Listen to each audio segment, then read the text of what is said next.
नाही कोई कसूर कलिए नाही कवनो गलतिया अजी पापा।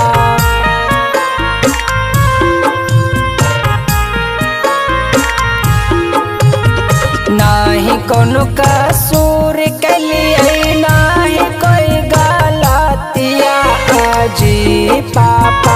नाही कोई गलतिया अजी पापा। तब काहे तेज दियाला बेटिया अजी पापा। तब काहे तेज दियाला बेटिया अजी पापा। तब काहे तेज दियाला बेटिया।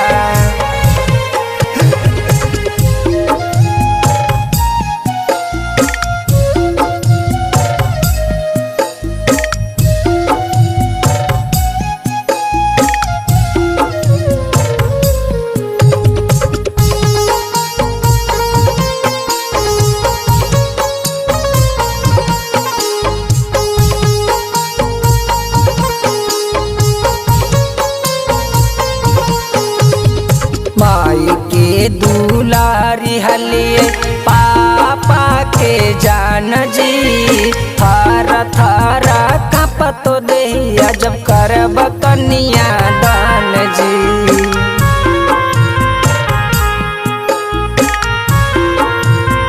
ए पापा माई के दुलारी हलिए पापा के जान जी। थर थर कपतो देहिया जब करब कन्या दान जी। भैया और भौजी के भरल लोर से आँखियाँ अजी पापा। भरल लोर से आँखियाँ अजी पापा। तब काहे तेज दियाला बेटिया अजी पापा। तब काहे तेज दियाला बेटिया अजी पापा। तब काहे तेज दियाला बेटिया।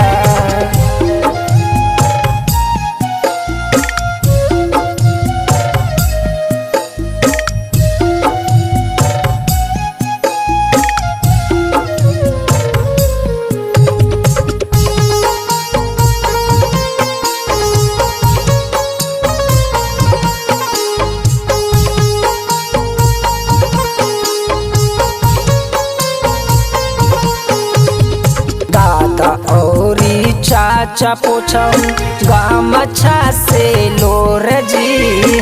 आज काहे बनल दादी अतना कठोर जी।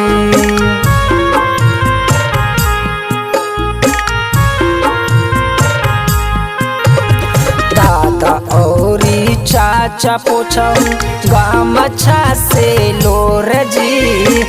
आज काहे बनल दादी अतना कठोर जी।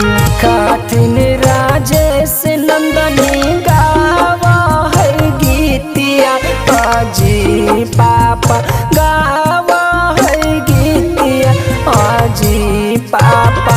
आज काहे तेज दियाला बेटिया अजी पापा। आज काहे तेज दियाला बेटिया